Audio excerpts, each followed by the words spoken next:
ปลอดภัยสาธารณะต่อจากนี้ไปเป็นรายการพุทธานุภาพดำเนินรายการโดยพระธรรมกิติเมธีผู้ช่วยเจ้าวาดวัดราชาธิวาสวรวิหาร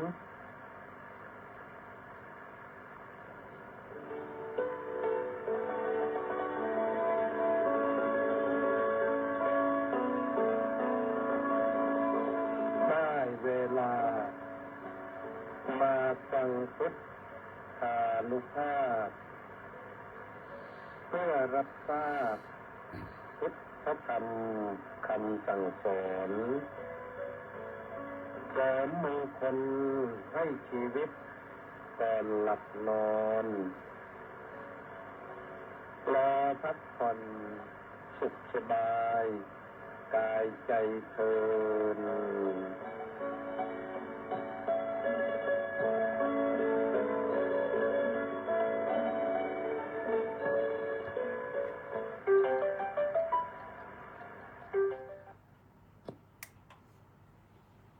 อะระหังสัมมาสัมพุทโธภะคะวา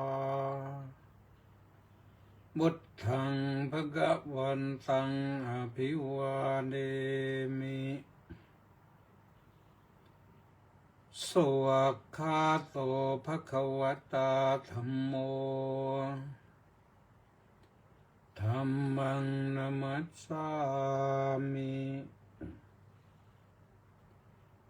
สุปฏิปันโนภะคะวะโตสาวกสังโฆสังฆังนะมามิขอถวายความนอบน้อมแด่พระรัตนตรัยขอคารวะพระเถรานุเถระ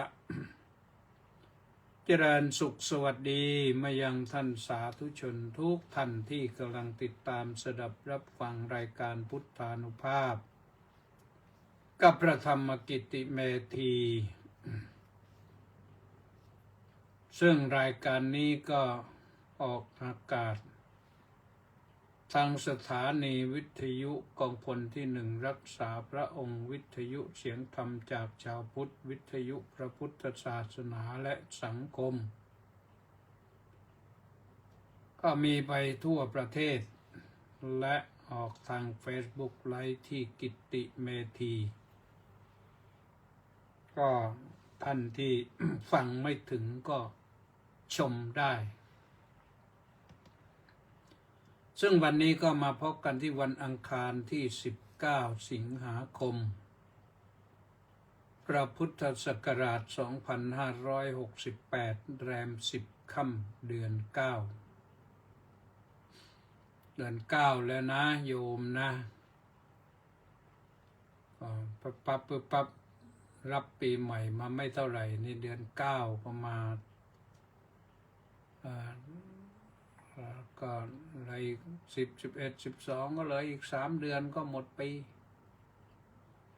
แต่ถ้าว่าตาม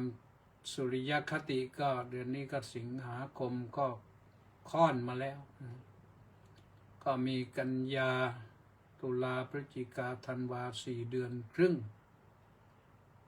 ก็จะหมดปีเราก็คงจะได้รับปีใหม่กันอีกส่งท้ายปีเก่าต้อนรับปีใหม่กันอีกปีเก่ามันผ่านไปปีใหม่มันเข้ามาร่างกายเก่ามันผ่านไปร่างกายใหม่ก็เข้ามาแต่ถามว่าจะมาเหมือนเดิมไหมน่าจะไม่เหมือนเดิมแน่นะแต่ว่าจะเป็นอย่างไรก็แล้วแต่และขอให้ทุกท่านที่ติดตามสดับรับฟังนี้ก็อยู่ให้ได้ส่งท้ายปีเก่าต้อนรับปีใหม่กันแล้ววันนั้นเราก็จะได้รับพรกันได้สวัสดีปีใหม่กันอีกวาระหนึ่งวันนี้ต้องขออนุโมทนากับเฉลิมและ FC อีก681คนออนไลน์เข้ามารอรับฟังก็พร้อมกับ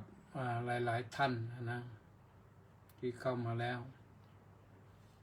มีใครบ้างไม่รู้ก็สมศรีลักษณะวิลาศสุนทรเจนจบ แล้วก็มีมณีแสงจันทร์ก็สุรชัยเพราพันธ์จากชวีชุมพรสริตพงษ์เทสะบำรุงต้าสิทธิมงคลสุวินรักษัตริย์โอ้วันนี้ท่านรองศาสตราจารย์มาเร็วนะนี่ก็ถ้าเหล่านี้ก็รายชื่อที่เข้ามาแล้วติดตามรับฟังประจำบ้างไม่ประจำบ้างมีภาระธุระก็คงไม่ได้มาฟังโดยเฉพาะอย่างยิ่งสายวิชาการนี่ก็จะมีภาระเยอะนะก็ฟังไปก็พักผ่อนไปแต่นั้นแหละนะเอาแล้วนะก็วันจันทร์ถึงวันศุกร์3 ทุ่มถึง4 ทุ่มฟังกัน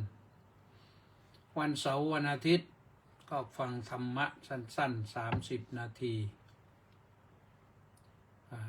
ได้พักผ่อนกันสำหรับวันนี้ก็จะนำเสนอเรื่องหลักการแห่งความสำเร็จในชีวิต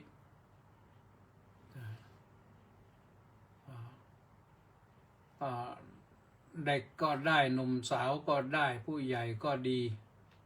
ฟังไปถ้าต้องการหลักแห่งความสำเร็จในชีวิตนี่เคยตั้งหลักการไว้บ้างไหมเราอยู่มาถึงขนาดนี้แล้วว่าจะทำอย่างไรให้มีความสำเร็จในชีวิตถ้าเราสำเร็จแล้วยังการสำเร็จในชีวิตนั้นนะหลักการจริงๆเราก็ต้องอันดับแรกก็คือมีจิตที่มุ่งมั่นรู้จักสังเกตสังกาว่าอะไรมันดีน่าจะเป็นวิถีชีวิตของเราเหมือนกับเด็กๆวัยรุ่นที่เรียนหนังสือนะเรียนหนังสืออยู่ก็กำลังเรียนไม่รู้จะไปทางไหนถามว่าโตจะทำอะไรไม่รู้เลยแต่เด็กบางคนนี่เก่งนะตอบเลยผู้หญิงก็อยากเป็นพยาบาลผู้ชายก็อยากเป็นทหารลักษณะอย่างนั้นนะซึ่งเขาก็ยังไม่รู้ว่าอะไรมีมากหรอกนะบางคนก็อยากเป็นครูนะเห็นครูแล้วก็ชอบ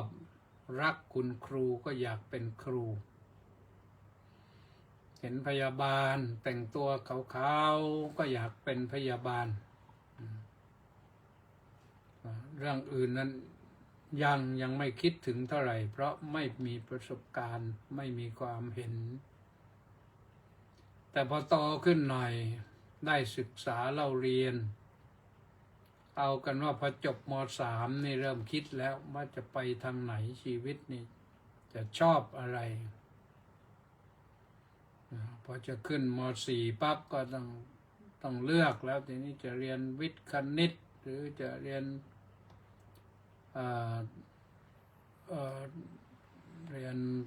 วิทยาศาสตร์เคมีเรื่องอะไรต่างๆหรือต้องการจะเรียนรัฐศาสตร์สังคมศาสตร์ก็เริ่มจะเห็นภาพว่าจะทำอะไรนี่สำหรับเด็กนะก็ต้องคิดนะจะได้ตั้งเป้าหมายไว้ให้มันชัดว่าจะเอาอะไรชีวิตนี้จะไปทางไหนถ้าตั้งไว้ตั้งแต่อยู่ม.ต้นเนี่ยเป็นสิ่งที่ดีนะอยู่ม.ต้นกันเวลาเรียนก็จะได้เรียนให้มันตรงสายไปเขาไปแยกจริงๆนะเขาไปแยกที่สุดๆก็คือระดับปริญญาตรีซึ่งมีสาขาให้เรียนมากเลย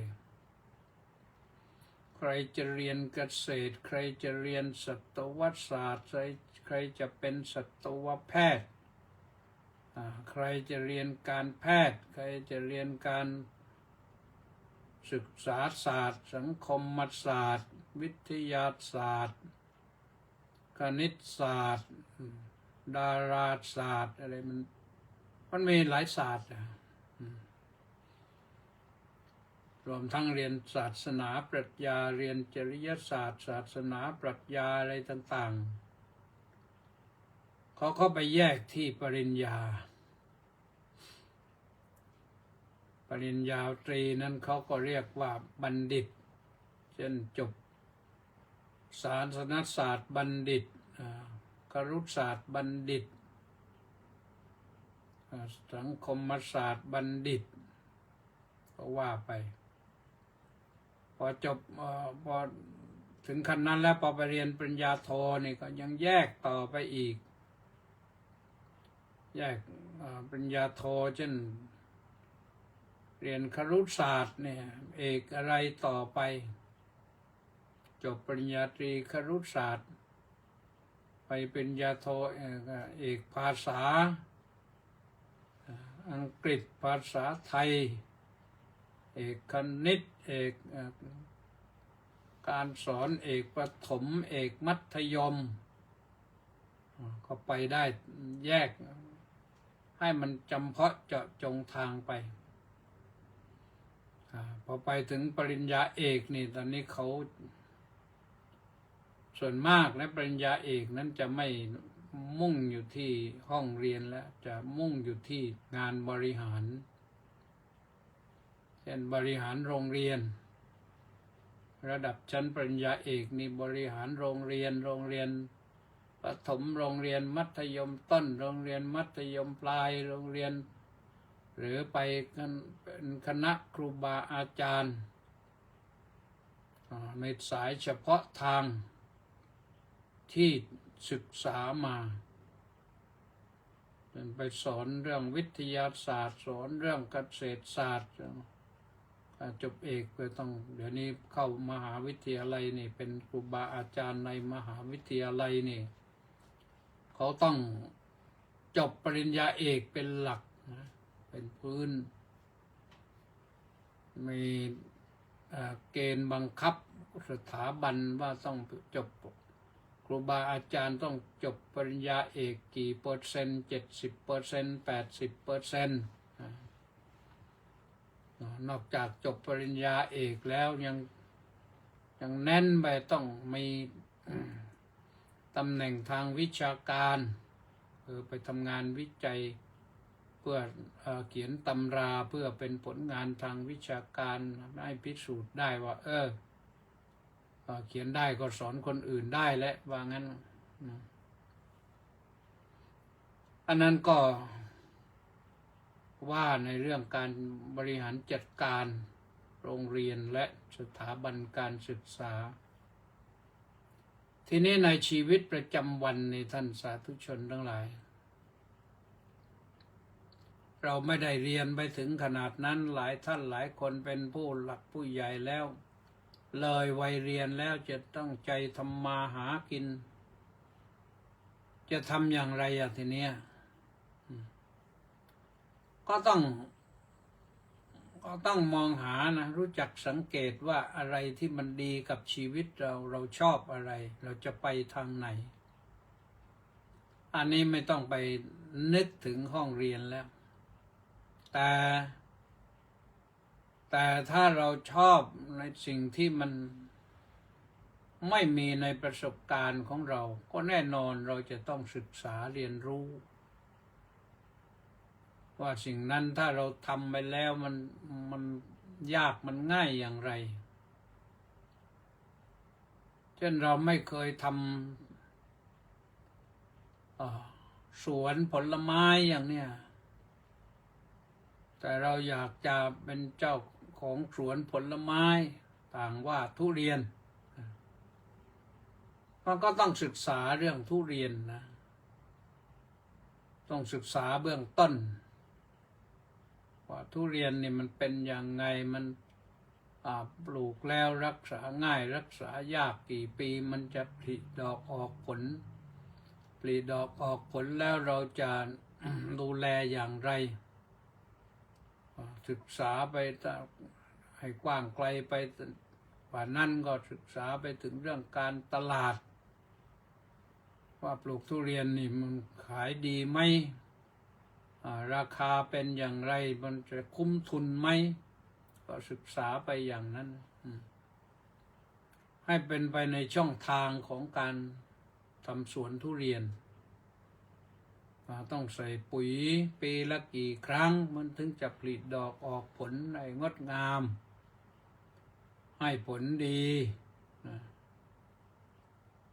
เพราะฉะนั้นท่านสาธุชนทั้งหลายเราพูดกันในตรงนี้ว่าหลักการแห่งความสำเร็จในชีวิตนะเริ่มต้นเนี่ยมันต้องวางแผนที่ดีการทำอะไรก็ตามถ้าวางแผนเบื้องต้นเราวางแผนดีแล้วนะวางแผนก็ต้องกระบวนการศึกษาก็ต้องอยู่ในเรื่องของการวางแผนวางแผน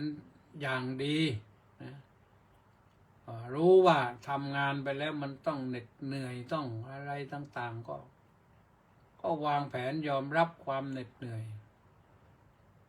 หรือใครที่ไม่อยากจะทำสวนทุเรียนจะตั้งโรงงานทำอะไรสักอย่างนะต้องร้านซ่อมรถยนต์รถจักรยานยนต์ก็ได้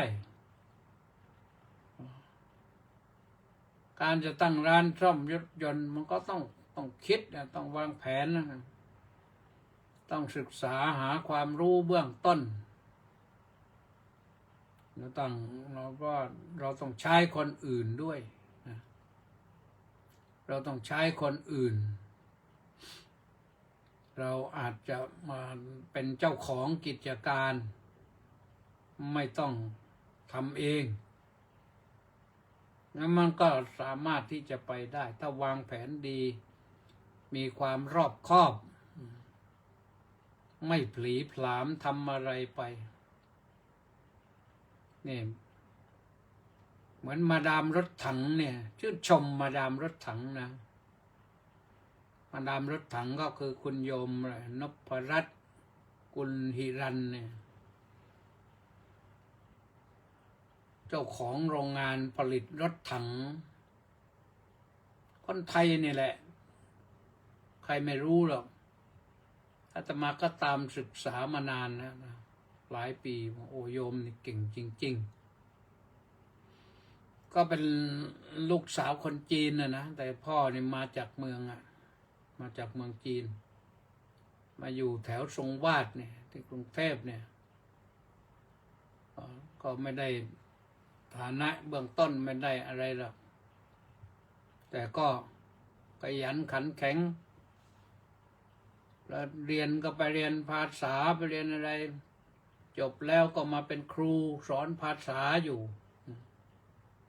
ก่อนที่จะมาเป็นเจ้าของอู่เจ้าของโรงงานผลิตรถถังส่งไปทั่วโลกนะโยมนะนี่ที่เห็นวันนี้ก็เอาชื่อมาลงก็เลยอ่านอีกโยมเขาไปบริจาคทั้งรถถังทั้งอุปกรณ์ทั้งอะไรต่างๆโน่นนะที่ชายแดนนั่นภาค 1ภาค 2นู่นอะไรจังหวัดอุบลราชธานีศรีสะเกษสุรินทร์บุรีรัมย์นู่นเห็นถ่ายภาพลงมายืนอายุ70 กว่าแล้วแต่ว่าประสบความสำเร็จสูงมากขนาดว่าUN United Nation ยังใช้รถของโยมนะเห็นก็ถ่ายภาพมาติด UN ตัวใหญ่โตรถเยอะแยะเลยนะตีนตะขาบก็มีล้อยางก็มีแล้วก็ทำอย่างมีแผนเวลาเขาทำเนี่ยก็เริ่มต้นก็ไปศึกษาอะไรเป็นอย่างไงก็เมื่อชอบเข้าไปแล้วก็ว่ากันไปนะศึกษา ติดต่อประสานกองทัพหาซื้อของเก่าๆเข้ามาศึกษา แล้วก็หาอะไรที่เป็นอย่างนั้นที่มาซ่อมได้ทำตีนตะขาบรถถังนะก็ยังได้รถถังรถรถอะไรรถถังรถแทรกเตอร์ที่ดันดินรถพวกนี้ก็ยอมเขาทำได้หมดแต่ว่าของหน้าที่ของเขาคือตั้งโรงงานทำรถถังหนักเลยนะแต่ทำได้และประสบความสำเร็จสูงมากส่งรถถังไปเขาต่างชาติก็สั่งซื้อมาทั่วโลกเลยนี่คนไทยเราแท้ๆนี่แหละนะแต่ว่ามีเชื้อชาติเป็นจีนนะแต่ท่านโยมนี่เขาเกิดในประเทศไทยแถวถนนทรงวาดเนี่ยแถวท่าน้ำอะไรราชวงศ์อันนี้เป็นตัวอย่างแต่ว่ายอมเขาทำได้อย่างนี้เพราะเขามีแผนนะวางแผนเป็นครูมาก่อนนะลองคิดดูเป็นครูมาก่อนครูสอนภาษาเนี่ยจบแล้วก็สอนภาษาเรื่องการทำอย่างเนี้ยคือเราป้องกันไว้ก่อนป้องกันความล่มละลายความล่มสลายไว้ก่อนศึกษาเรียนรู้แล้วก็ทำไปทีละนิดละหน่อยจนกระทั่งว่าได้ใหญ่โตเห็นยอมไม่สัมภาษณ์มาว่าช่วงหนึ่งที่กองทัพอเมริกันอพยพหลบลี้หนีกลับประเทศไปพ่ายแพ้สงครามในเวียดนามในเขมรในลาวนะก็ทิ้งรถอะไรรถที่เขาใช้ไม่ได้ก็ทิ้งไว้หมดเนี่ยไปขอซื้อของพวกของเนี่ยนะมาทำมาถอดแบบมาเลยทำให้ได้แบบเป็นของตนเองเอาสิ่งที่ใช้ได้มาใช้นะเพราะฉะนั้นสิ่งหนึ่งที่บอกว่าถ้าเราจะทำอะไรลงทุนอะไรเริ่มทำอะไรอันดับแรกก็คือป้องกันความเสื่อมไว้ก่อนป้องกันความล่มสลายล่มละลายไว้ก่อนถ้าจะทำนาก็ต้องทำคันนากั้นน้ำไว้ก่อนอย่าให้น้ำมันเข้ามาท่วมนาลักษณะอย่างนั้นนะประการที่สองที่จะทำได้เมื่อเราวางแผนดีแล้วรอบคอบดีแล้วป้องกันไว้ดีแล้วเนี่ยต้องดูสิ่งที่เป็นอุปสรรคขัดขวางต่อไปมาเช่นเราทำวางแผนแล้วเสร็จแล้วทำไปแล้วแต่มันยังมีอุปสรรคขัดขวางมันอะไรล่ะเป็นตัวขัดขวางนะก็ต้องหาอุบายกำจัดสิ่งนั้นออกไปหนูมากัดต้นข้าวก็ต้องกำจัดต้นหนูปูกัดต้นข้าวก็ต้องกำจัดปูจะใช้วิธีอย่างไรเรื่องการทำธุรกิจอะไรเหมือนกันแหละอะไรที่มันมาเป็นอุปสรรคขัดขวางเราต้องกำจัดสิ่งนั้นออกไปถ้าคนที่มาทำงานกับเราไม่เอาทานก็ให้เลิกเสียเอาคนที่มีใจรักมาร่วมทำงานกันอันนี้สำคัญนะอย่างการศึกษาเนี่ยการศึกษามันมีอุปสรรคขัดขวางเยอะนะอันดับแรกคือไม่มีทุนอันดับที่สองก็คือความมุ่งมั่นไม่มีความตั้งใจไม่มีศึกษาได้สักนิดสักหน่อยจะเลิกแล้ว นี่ที่เราต้องพยายามพัฒนากันเยอะนี่พัฒนาคนพัฒนาทรัพยากรมนุษย์นี่ไม่จบป .6 เลยจะเลิกแล้วไม่เอาแล้วมันไปสนุกเรื่องอื่นได้มากกว่าบางคนก็ไม่จบม .3 ม.ต้นไม่จบรัฐบาลก็ต้องพยายามทำให้คนเหล่านั้นได้มีโอกาสศึกษาพระบาทสมเด็จพระบรมชนกาธิเบศรทรงพยายามในที่สุดก็ตั้งโรงเรียนพระดาบทขึ้นมาโรงเรียนพระดาบทนั้นก็เก็บเด็กที่ไม่จบอะไรแล้วนะบางคนก็อาจจะไม่มีทุนบางคนก็พ่อแม่ไปไม่ไหวก็เลิกเรียนไปกลางคันยังไม่จบป .6 ก็เลิกไปแล้วยังไม่จบม .3 ก็เลิกไปแล้วพระบาทสมเด็จพระบรมชนกาธิเบศรทรงตั้งโรงเรียนพระดาบทขึ้นมาแล้วเก็บเด็กเหล่านี้มาเรียนช่างเรียนเกษตรก็มีเรียนปีเดียวจบไปประกอบอาชีพได้ก็ปรากฏว่าประสบผลสำเร็จนะมากเลยทีเดียวแล้วมีผู้หลักผู้ใหญ่ลงมาช่วยเนี่ยความจริงถ้ารัฐบาลส่งเสริมสนับสนุนเรื่องนี้จะดีมากเลยทำให้จริงๆจังๆก็ยังคนที่ไม่มีอาชีพก็จะไม่ตกงานนะไม่มีอาชีพขึ้นมาแหละเพราะว่าทำเป็นเมื่อทำได้แล้วก็ทำไงต้องคิดต่อยอดเมื่อทำได้อย่างหนึ่งก็คิดต่อยอดขยับขยายไปเรื่อยๆทำเรื่องนี้ได้ก็ทำเรื่องนี้คนไทยเรานี่ต่อยอดไม่เป็นเลยเนี่ยดูนะตั้งแต่เรามีรถตุ๊กๆมาคันหนึ่งเรายังไม่เคยมีรถยนต์ต่อยอดจากตุ๊กๆเลยสักคันเดียวใช้แต่รถต่างชาติมาเลเซียเขาผลิตรถโปรตอนซากามาคันหนึ่งก็มาขายในประเทศไทยเป็นรถนั่งรถเก๋งเล็กๆนะโตกว่ารถตุ๊กๆเราหน่อยแต่มันกั้นรอบด้านนะไปเห็นรถอย่างนั้นแล้วเรานึกอายเหมือนกันนะว่าโอ้ทำไมคนไทยเราถึงเป็นได้แค่นี้น่าจะเป็นได้มากกว่านี้แต่ในทางทหารเขาทำเป็นนะเห็นภาพที่เขาทำโดรนโดรนก็คือเครื่องบินที่ไม่มีคนขับสามารถไปช่วยรบได้นะที่ชายแดนนะ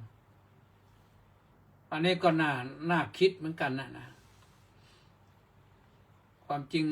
โรงงานรถยนต์ที่เขาอยู่ไม่ได้แล้วที่ต่างชาติมาลงทุนเราก็ทำไม่ได้แล้วนะรัฐบาลไทยน่าจะซื้อไว้แล้วก็ผลิตรถยนต์ของไทยสักคันหนึ่งรถเก๋งก็ได้รถปิกอัพก็ได้น่าจะดีแล้วต่อไปก็พยายามให้มันต่อยอดไปได้เรื่อยๆนะรถมาตรฐานสูงขึ้นมันก็มีคนนิยมแหละอย่าขายให้แพงเกินก็แล้วกันประเด็นปัญหาก็คือพอทำได้ปั๊บจะขายแพงยิ่งกว่ารถต่างชาติอีกก็ต่างชาติก็ไม่ใช่ต่างชาติอะไรหรอกผลิตในประเทศไทยทั้งนั้นแหละแต่ว่าเจ้าของลิขสิทธิ์เขาอยู่ต่างชาติเช่นญี่ปุ่นเช่นเยอรมันเช่นอะไรอิตาลีหรือประเทศอะไรที่เขาผลิตรถยนต์อเมริกานะแม้แต่อินเดียก็ยังผลิตรถมาขายในประเทศไทยเนี่ยรถอะไรมาก่อนตาต้านะเรามาเรียกทาท่าอยู่นะที่จริงอินเดียเขาเรียกตา ต้ากันมันจะเรียกแปลว่าพ่อหนูก็ได้จะเรียกว่าคุณพ่อครับก็ได้ก็ใช้คำเดียวนั่นแหละนะก็น่าจะเป็นทำไปแล้วให้มันเป็นยี่ห้อของไทยก็ยี่ห้ออะไรก็ได้ยี่ห้อโรงงานตั้งที่ไหนก็ตั้งชื่อที่นั่นแหละนะโรงงานเช่นตั้งโรงงานอยู่ที่พระประแดงนะก็ชื่อพระประแดงคนก็รู้จักเองแหละนะของญี่ปุ่นไม่รู้อะไรต่อไม่อะไรนะเราไม่รู้เรื่องสักหน่อยหนึ่งแต่เราก็เรียกถูกหมดจะเป็นยี่ห้อนั้นยี่ห้อนี้ยี่ห้อนนเขาไปชื่อถิ่นชื่อหมู่บ้านชื่ออะไรก็รถยนต์ของญี่ปุ่นนะมันเหมือนกับโอท็อปคนนั่นแหละแต่ละที่แต่ละแห่งเขาใช้ชื่อหมู่บ้านมาขายนะเพราะฉะนั้นเราต้องคิดต่อยอดบ้างนะคิดต่อยอดโดยเฉพาะสิ่งที่เราทำสิ่งที่เราทำขึ้นเองผลิตเองให้มันเกิดมีขึ้นมาได้นะมันเป็นสิ่งที่ดีทำได้แล้วก็เรารักษามาตรฐานรักษาคุณภาพรักษามาตรฐานเพิ่มพูนประโยชน์ขึ้นไปเรื่อยๆคุณภาพมันก็สำคัญผู้บริโภคผู้จับจ่ายใช้สอยเนี่ยเขา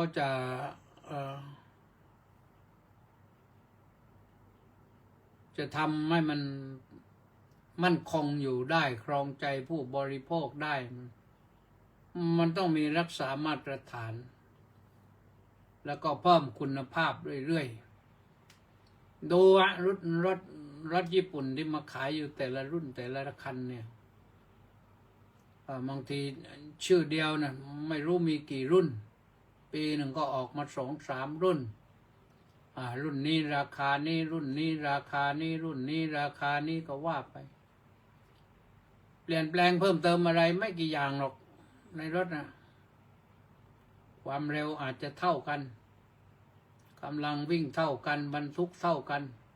แต่ว่าปรับปรุงเปลี่ยนแปลงอะไรขึ้นมาภายนอกภายในตกแต่ง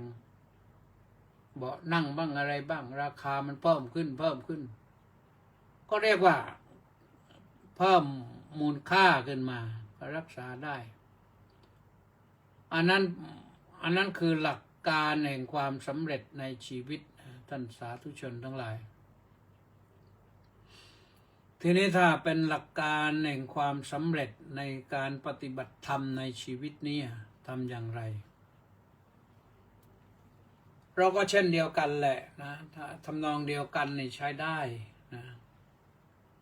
ทำนองเดียวกันใช้ได้คนที่จะปฏิบัติธรรมให้เจริญก้าวหน้าให้ประสบความสำเร็จต้องทำยังไง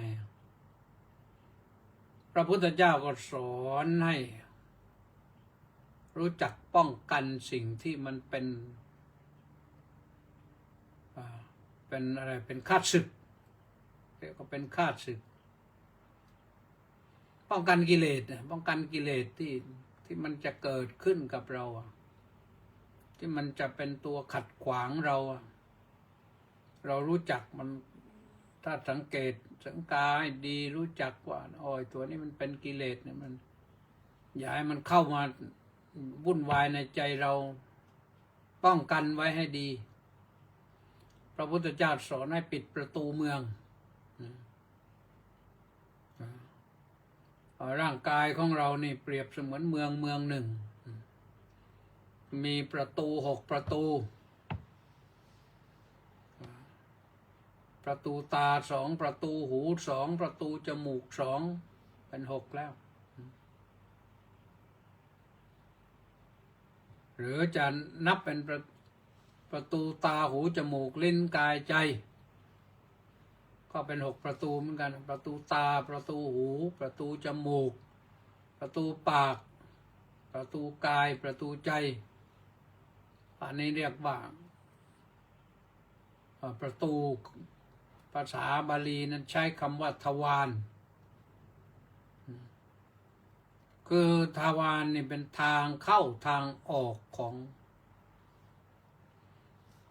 สิ่งที่เราจะบริโภค บริโภคทางตาบริโภคทางหูบริโภคทางจมูกบริโภคทางปากบริโภคทางกายบริโภคทางใจ เราต้องบริโภคนะทุกคนต้องบริโภคไม่งั้นอยู่ไม่ได้ตาก็ต้องดูแต่ดูแล้วนี่ต้องดูเป็นอะไรที่มันเป็นประโยชน์อะไรที่มันเป็นโทษถ้าพิจารณาทบทวนแล้วเห็นว่ามันเป็นโทษเราก็อย่ารับมาเห็นสักว่าเห็นได้ยินสักว่าได้ยินได้กลิ่นสักว่าได้กลิ่นได้รสสักว่าได้รสได้สัมผัสสักว่าได้สัมผัสได้คิดก็สักว่าได้คิดแล้วก็กำจัดออกไปจะให้รูปเสียงกลิ่นรสนั้นมันเข้ามาภายในใจอย่าให้มันเข้าไปครองใจเราทำกำแพงป้องกันทำเขื่อนป้องกันทำเขื่อนป้องกันก็ไม่ให้น้ำมันทะลักขึ้นมาให้เข้ามาในพื้นที่ที่เราต้องการจะทำมาหากิน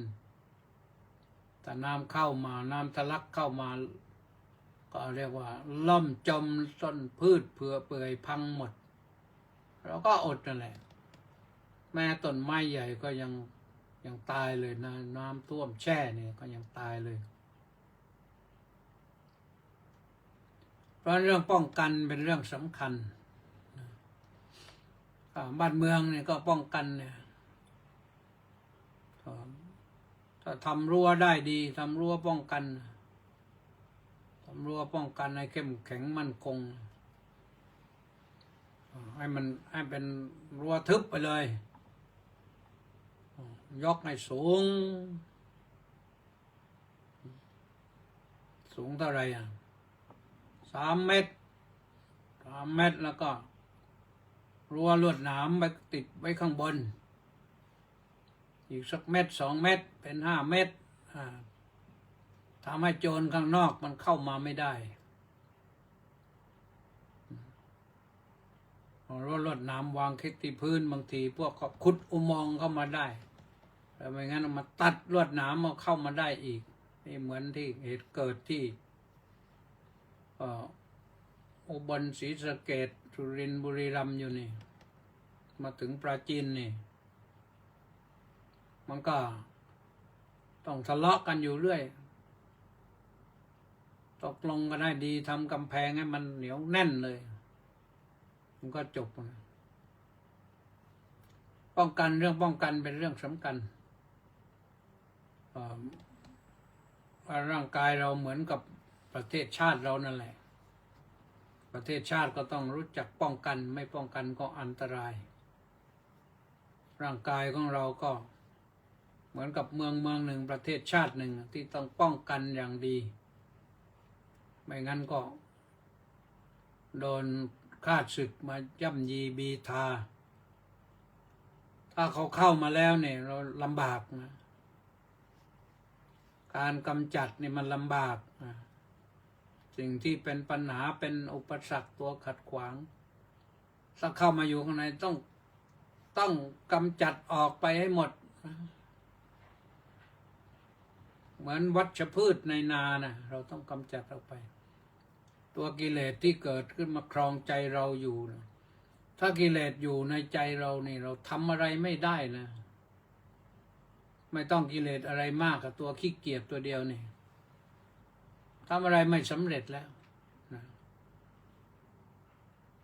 หรือความโลภหรือตัวราคะเนี่ยมันมาครองใจเราอยู่มันก็ไม่สามารถที่จะทำอะไรให้มันดีได้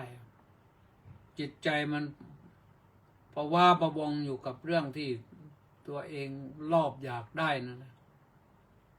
บางทีไปอยากได้ของเพื่อนอีกต้องกำจัดตัวนี้ต้องกำจัดนะ อย่าให้มันครองจิตครองใจเรา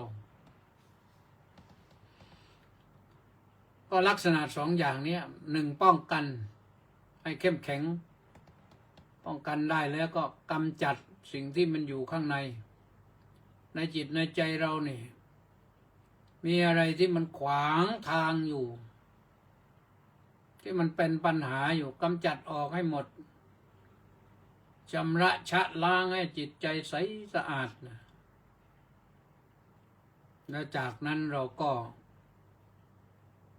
เพิ่มเติมก็เหมือนกับอะไรต่อยอดนะจัดพื้นที่ได้ดีแล้วก็พัฒนาทีนี้ต่อยอดสิ่งที่ทำได้ดีแล้วนั้นให้ดียิ่งขึ้นปราบวัชพืชได้แล้วก็ปลูกข้าวทำไร่ทำสวนดีแล้วก็ปลูกพืชขึ้นมาใจที่กำจัดวัชพืชดีแล้วเนี่ยก็พัฒนาคุณธรรมให้มันสูงขึ้นพัฒนาใจนี่ต้องพัฒนาด้วยศีลให้ศีลเราสมบูรณ์พัฒนาด้วยสมาธิให้จิตใจเราหนักแน่นมั่นคงไม่หวั่นไหวไม่ซัดสายไม่วอกแวกไม่กระวนกระวายไม่ภาวะพะวงไม่ซึมเศร้าไม่ต้องลังเลสงสัยทำให้จิตของเราแน่วแน่เลยทำอะไรก็ได้มุ่งจะทำอะไรให้สำเร็จก็ได้นะคนที่ไม่ประสบความสำเร็จเลยนั้นเพราะเหตุที่จิตใจวอกแวกสดใสไม่พัฒนาจิตให้สูงขึ้นให้มั่นคงขึ้นจึงไม่เกิดความหลักแหลมไม่เกิดความเฉียบแหลมไม่เกิดความแหลมคมไม่เกิดความกล้าแกร่งมีดแม้จะทำด้วยเหล็กถ้าไม่รับมันก็ทื่อๆใช้ไปนานก็ทื่อไปจำเป็นต้องรับให้มีความคมหอกเหลาก็ต้องขัดให้มันแหลมคมอยู่เสมอถึงจะใช้ประโยชน์ได้ดีมีดพระขวานนี่ก็ต้องรับให้มันคมนั่นคือการพัฒนาขึ้นเราอาจจะพัฒนารูปแบบนะแต่ว่าที่แน่ๆก็คือเราปฏิบัติธรรมนี่ให้ธรรมะเจริญก้าวหน้าในจิตใจเราเนี่ยได้ศีลดีแล้วศีลไม่ขาดศีลไม่ทะลุไม่ด่างพร้อยศีลสมบูรณ์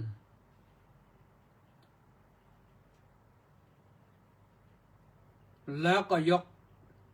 ขึ้นสู่สมาธิฝึกจิตฝึกฝนจิตอบรมจิตพัฒนาจิตคุ้มครองจิตรักษาจิตให้ดีแล้วจิตเราจะมีความมั่นคงดีไม่วอกแวกไม่สดใสไม่โลเลในธรรมที่เราทำอยู่ในสิ่งดีที่เราทำอยู่ขณะนั้นประโยชน์มันจะเกิดขึ้นมากมายมหาศาลและประการสุดท้ายก็คือเมื่อได้แล้วก็ทำได้แล้วอะไรรักษาไว้ให้ดีรักษาคุณภาพที่ทำได้แล้วเป็นรักษาจิตคุณภาพของจิตให้มั่นคงอยู่ตรงนั้นแหละ อย่าให้ถอยกลับ เราได้มาตรฐานมาแล้วก็รักษามาตรฐานอันนั้น แต่แค่นั้นไม่พอ ปัญญาเรามีเราอย่าทิ้งปัญญาเถอะปัญญาเรามีเราสังเกตสังกาไปเรื่อยอะไรที่เราจะทำให้ดีขึ้นได้อีกก็ทำให้มันได้ประโยชน์มากขึ้นมากขึ้นอันนี้สำคัญนะถ้าอยู่แค่นั้นมันก็ทรุดลงได้นะพัฒนาแล้วก็ทรุดวบลงได้ต้องก็เปลี่ยนพยายามรักษามาตรฐานรักษาคุณภาพให้เหนียวแน่นมั่นคงได้อย่างนั้นเราก็ถือว่าจะประสบความสำเร็จในการพัฒนาจิตในการเจริญชีวิตไปในทางธรรมธรรมะก็จะให้ความสุขแก่เราความสุขที่เราได้นี่จากการปฏิบัติธรรมอย่างนี้เนี่ยเป็นความสุขพิเศษยิ่งถ้าใช้วิปัสสนาปัญญามาพิจารณาให้เห็นความเป็นอนิจจังทุกขังอนัตตาของสิ่งทั้งหลายรวมทั้งร่างกายของเราแล้วเราจะได้สิ่งที่วิเศษยิ่งขึ้นเรียกว่าเห็นแจ้งในธรรมทั้งหลายทั้งปวงเห็นแจ้งในธรรมทั้งหลายทั้งปวงเราก็จะปล่อยวางได้เพราะเห็นแล้วว่ามันในที่สุดแล้วมันไม่มีอะไรที่จะดำรงมั่นคงถาวรเลยมันเป็นสิ่งที่มีความแปรปรวนเปลี่ยนแปลงไปเป็นธรรมดาทำให้จิตที่ยึดมั่นถือมั่นนั้นเข้าสู่ภาวะที่เรียกว่าอยากปล่อยวางเกิดความเบื่อหน่ายไม่น่ายึดแล้วก็สบายเหมือนกับคนที่เขาทำธุรกิจประสบความสำเร็จแล้วปล่อยวางทุกสิ่งทุกอย่างตั้งมาตรฐานไว้แล้วตั้งบริษัทมั่นคงแล้วก็มอบให้ลูกให้หลานให้ญาติได้บริหารต่อไปเพราะถือไว้ก็ไม่ได้นะนี่แหละท่านสาธุชนทั้งหลายเราก็ไม่ต้องให้ใครถืออะไรหรอกแต่ว่าเมื่อเราถึงที่สุดแล้วเราก็ปล่อยวางเราก็จะประสบกับความหลุดพ้นได้เหมือนกันนะอันนี้ก็เป็นเรื่องของหลักการแห่งความสำเร็จในชีวิตนะก็ว่ามาพอสมควรแล้วใกล้จะหมดเวลาก็ต้องอ่านรายชื่อนะอ่านรายชื่ออ่านใหม่นะเริ่มตั้งแต่สมศรีลักษณะเวลาศสุนทรแจ้นสาธุสมศรีก็บอกว่าน้อมกราบนมัสการสาธุเจ้าข้ามณีแสงจันทร์ก็บอกว่าน้อมกราบนมัสการสาธุเจ้าข้าสุรชัยเผ่าพันธ์ก็บอกว่าขอถวายความเคารพอย่างสูงครับพระครูสุทธิชัยสารวัดโพธิเกษตรตำบลนาโพอำเภอสวีจังหวัดชุมพรครับสาธุครับสริตพงษ์แทสะบำรุงบอกว่าสาธุครับพระอาจารย์สาธุต้าสิทธิมงคลก็ว่านมัสการสาธุครับสาธุสุวินรักษัตริย์ท่านรองศาสตราจารย์ดร.สุวินรักษัตริย์บอกว่ากราบนมัสการครับสาธุแล้วพิมพ์พระไตรปิฎกไปถึงไหนแล้วไม่รู้เนี่ยว่าไปนะแล้วก็ อาจารย์สุวินบอกว่า โอ้อยู่เชียงใหม่ครับ ประชุมวิจัยโน่นมาจากโน่นน่ะมาไกลน่นต้าสิทธิมงคลก็บอกว่านมัสการสาธุครับสาธุสุขมวังโอ้น้อมกราบถวายความเคารพเป็นอย่างสูงพระเดชพระคุณครับพร้อมสาธุนี่อยู่เวอร์จิเนียวัดป่านานาชาตินู่นไกลมาไกลแล้วก็ดีโอ้โรจนะประดิษฐ์โรจนะประดิษฐ์กราบนมัสการค่ะสาธุสาธุสาธุสาธุเล็กวังบุรพานุกูลแก้วสุขกราบสาธุครับสาธุเจบูมาน้อมกราบสาธุสาธุสาธุอนุโมทามิสาธุมีใครอีกไหมลีลาวดีดอกสร้อยน้อมกราบนมัสการด้วยความเคารพอย่างสูงเจ้าค่ะสาธุนครสวรรค์แล้วก็สนสอนคุ้มจอหอสาธุสาธุสาธุนี่วัดราชาคณะเหนือแล้วก็มีใครอีกมอกโคนาโมเมกราบนมัสการสาธุเจ้าค่ะสาธุพูดน้อยจังเดี๋ยวนี้นะไม่รายงานผลการรับฟังแล้วกิมเอ็นบุญท่านกราบนมัสการเจ้าค่ะสาธุสาธุสาธุสาธุเจ้าค่ะสาธุจันทภาดีรัศมีกราบนมัสการสาธุค่ะสาธุเจริญอยู่หนูสิงกราบนมัสการเจ้าค่ะสาธุสาธุสาธุค่ะสุขภาพขอให้สุขสบายนะหายเจ็บหายป่วยเพราะรัตนตรัยคุ้มครองคำรอนแย้มเยือนบอกว่าน้อมกราบพระเดชพระคุณด้วยความเคารพขอรับ